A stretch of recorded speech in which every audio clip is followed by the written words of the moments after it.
Bismillahirrahmanirrahim. Assalamualaikum warahmatullahi wabarakatuh. Alhamdulillah wassalatu wassalamu ala Rasulillah Sayyidina Muhammad ibni Abdillah wa ala alihi wa sahbihi wa man wala, amma ba'd. Yang Al-Fakir hormati seluruh para habaib wa nakhussu Al-Habib Haidar Al-Hamid dan seluruh para kiai, para tokoh, para sesepuh yang tidak bisa Al-Fakir sebutkan tanpa mengurangi rasa hormat Al-Fakir kepada panjenengan semua, dan seluruh jami'il muslimin wal muslimat yang insya Allah kita berkumpul di pagi hari ini, pulang kita membawa barokah, pulang urusan dunia kita dilancarkan oleh Allah. Amin amin Allahumma amin. Panjenengan semua datang ke sini tidak perlu khawatir, tidak akan ada yang sia-sia datang ke tempat yang mulia ini. Yang kita lakukan bukan hanya hari ini saudara, yang kita lakukan tidak lain meneruskan perjuangan dan sanad dari para ulama sejak dulu. Saya mengawali ungkapan saya dengan ucapan bahwa Imam Syafi'i, pendiri mazhab Syafi'i, mengatakan uhibbus salihin walastu minhum.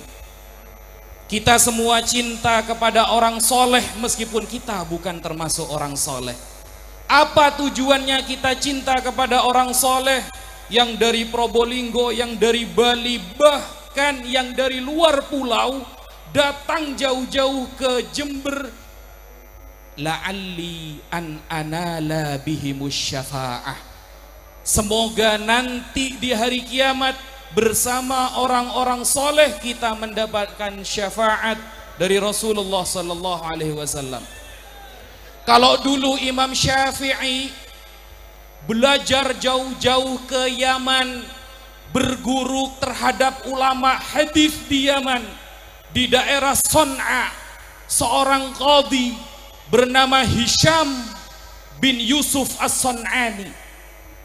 Jauh, bukan hanya di Irak, bukan hanya di Mesir saudara. Imam Syafi'i perjalanan jauh belajar hadis ke Yaman, belajar ke salah satu seorang alim allamah fi zamanihi.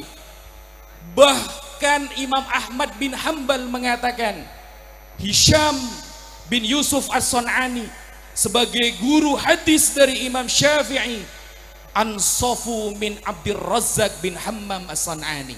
Beliau lebih jujur, lebih kredibel daripada gurunya sendiri Imam Ahmad, yaitu Imam Abdur Razzaq As-Son'ani. Jadi Imam Syafi'i punya guru dari Yaman, guru hadis. Bahkan kalau kita pernah ngaji di pesantren, ada kitab besar yang bernama Hilyatul Auliya yang ditulis oleh Al-Imam Abu Nu'aim Al-Asbihani. Beliau mengatakan, berkomentar tentang Hisham sebagai guru Imam Syafi'i. Apa kata beliau? Muhtaj bihadithihi. Beliau dibutuhkan hadis-hadisnya. Bayangkan, Imam Syafi'i jauh, kita gak usah jauh-jauh ke Yaman, kita datang ke Jember, insya Allah pulang mendapatkan barokah. Amin Allahumma amin. Imam Ahmad bin Hanbal, perjuangan Imam Syafi'i diteruskan oleh muridnya, juga belajar ke daerah Son'a di Yaman. Belajar kepada siapa Imam Ahmad? Belajar kepada Syekh Abdur Razzaq As-Son'ani, pengarang kitab musannaf yang tebelnya hampir 2 meter saudara. Kita tidak usah jauh-jauh ke sana.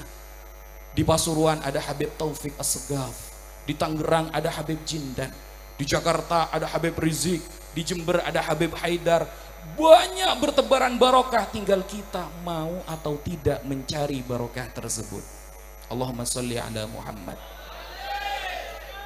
Bahkan kalau kita feedback lagi ke belakang, jauh sebelum zaman Imam Syafi'i, ada seorang yang disebut dengan Sayyidut Tabi'in. Beliau adalah pimpinan tabi'in di zamannya. Tabi'in itu zaman setelah sahabat. Rasulullah sallallahu alaihi wasallam menyuruh para sahabat kalau bertemu orang ini mintalah doa kepada dia. Dia orang Yaman. Siapa? Uwais al-Qarni al-Muradi, wa asluhu minal Yaman. Dari Yaman.